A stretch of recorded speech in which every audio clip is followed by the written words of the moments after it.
This week on Shop Talk, want to be your own boss but not ready to take the risk of starting your own business from scratch? Well, franchising could be an option for you. So today, we'll get tips as we talk to the chairman of the Association of Filipino Franchisers.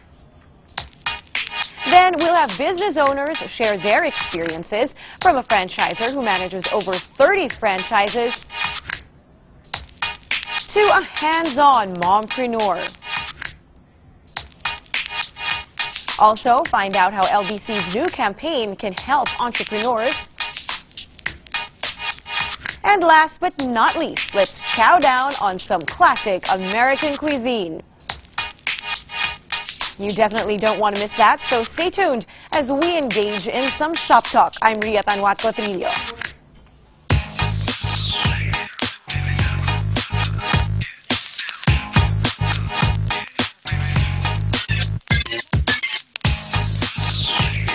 Now, let's get down to business. Is franchising for you? We'll get the answer from Armando Bartolome, chairman of the Association of Filipino Franchisers Incorporated. He is also the president of GMB Franchise Developers. Hi, Butch. Welcome back to the show. Welcome back, and thank you for inviting me again. Great. We need a lot of trends. A lot of trends we need to talk about, so we definitely need to pick your brain about franchising. But let's start off with businesses who are thinking about maybe their business is ready to be franchised out. If you're a potential franchiser, what do you need to know and consider before you do that? Well, the biggest temptation is that you get a lot of people inquiring whether you're franchising. So it grows from 1 to 3 to 10 a week.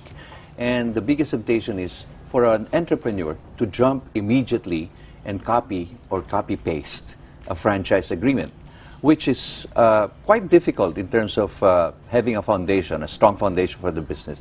So the right way to do it is make sure your prototype or your model of the business is profitable, and you have identified what kind of services or products that you're catering to a certain segmented market.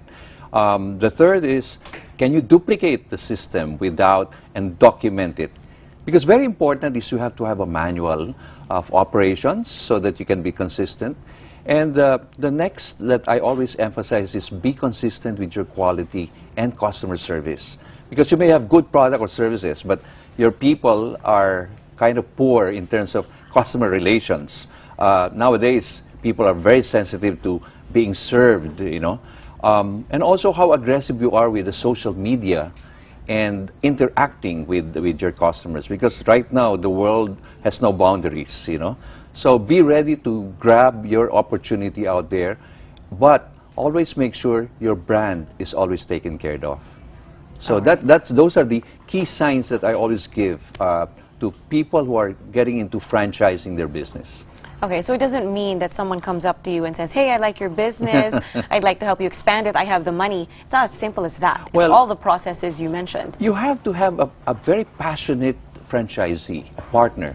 Because if he or she will just invest money and not take care of the brand, you might as well say goodbye to all your hardship, you know.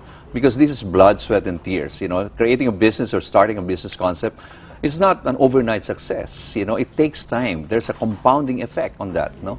So be careful to choose the right franchisee. So it's not really the one with the money, but the one with the passion, just like the entrepreneur. Right. Okay, and on the other end of the spectrum, if you have an entrepreneur who doesn't want to start their business from scratch, but does want to run a business of their own, how do they go about choosing which business to buy a franchise of? Well, first I always do an introspect, you know. I mean, in other words, if I'm getting a franchise, I have to check myself, you know, what kind of personality do I have? How much financial resources do I really have without going first to the bank? And the third is, can I really manage it hands-on?